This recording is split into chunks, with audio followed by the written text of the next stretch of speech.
Polavaram files కాల్చివేసిన ఘటనపై మంత్రి కందుల Durgesh serious అయ్యారు. ధవళేశ్వరంలోని పోలవరం భూసేకరణ కార్యాలయాన్ని పరిశీలించిన మంత్రి ఫైల్స్ తగలబెట్టిన సిబ్బందిపై ఆగ్రహం వ్యక్తం చేశారు. ఉన్నతాధికారుల అనుమతి లేకుండా ఫైల్స్ ఎందుకు తగలబెట్టారని సిబ్బందిని ప్రశ్నించారు.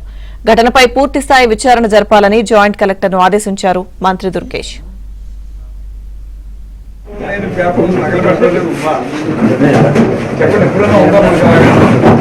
ఏం చేస్తాం మనం అవసరం లేని వాటిని చేసి పెట్టుకుంటాం. ఎప్పుడు అవసరం లేకుండా తీసుకుని దాన్ని చూడటానికి తగలబెట్టే స్కీమ్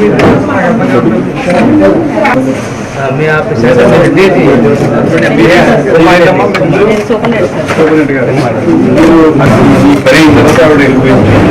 తర్వాత ఏమో మేడం గారు లేదు. ఇప్పుడు ఇవి ఇప్పుడు నేను చూడలేదు.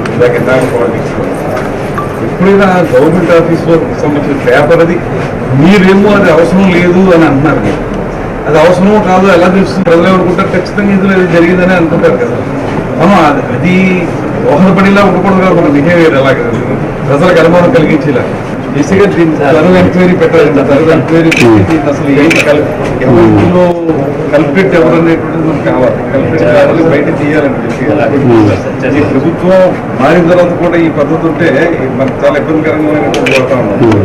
ఎక్కడ కూడా మన అలసత్వం ఉంటే మాత్రం వాళ్ళు చేసిన తప్పులని మనం పోయాల్సి వస్తుంది.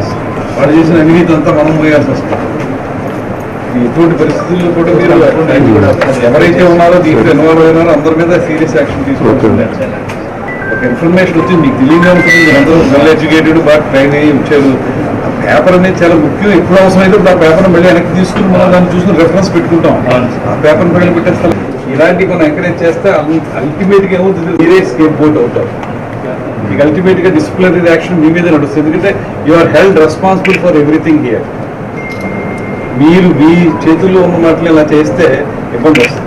మీరు సూపరింటెండెంట్గా మీరు రెస్పాన్సిబిలిటీ తీసుకోవాల్సి వస్తుంది. దీని మీద ఈ సెక్షన్ సంబంధించి ఇది వెరీ సీరియస్ మ్యాటర్ అండి. పైనుంచి కూడా చాలా స్ట్రాంగ్గా ఉన్నారు. ఇందులో ఎవరైతే ఇన్వాల్వ్ అయ్యారో అందరి మీద కఠినమైనటువంటి సెక్షన్ ఉంటాయి.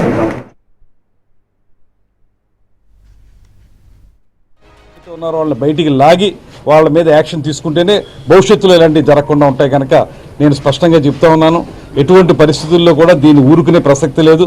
ప్రభుత్వం మాత్రం సీరియస్గా ఉంది ఈ విషయంలో. మనకి ప్రజలకి మనం ఒక స్పష్టమైనటువంటి పరిపాలన అందిస్తామని చెప్పినప్పుడు దానికి తగ్గట్టుగానే మనం ఏ పని చేసినా ఉండాలి. ఇవాళ జరిగినటువంటిది ఈ ప్రాంతంలో మొట్టమొదటిసారిగా జరిగింది. ఈ కాగితాలు తగలబెట్టడం అనేది దీన్ని మాత్రం ఉపేక్షించమనేటువంటి మాట చెప్తున్నాను. ఇందులో ఎలాంటి వాళ్ళు ఇన్వాల్వ్ అయి ఉన్నప్పటికీ కూడా వాళ్ళందరినీ బయటికి లాగి శిక్షించడానికి మేము సిద్ధంగా ఉన్నాం.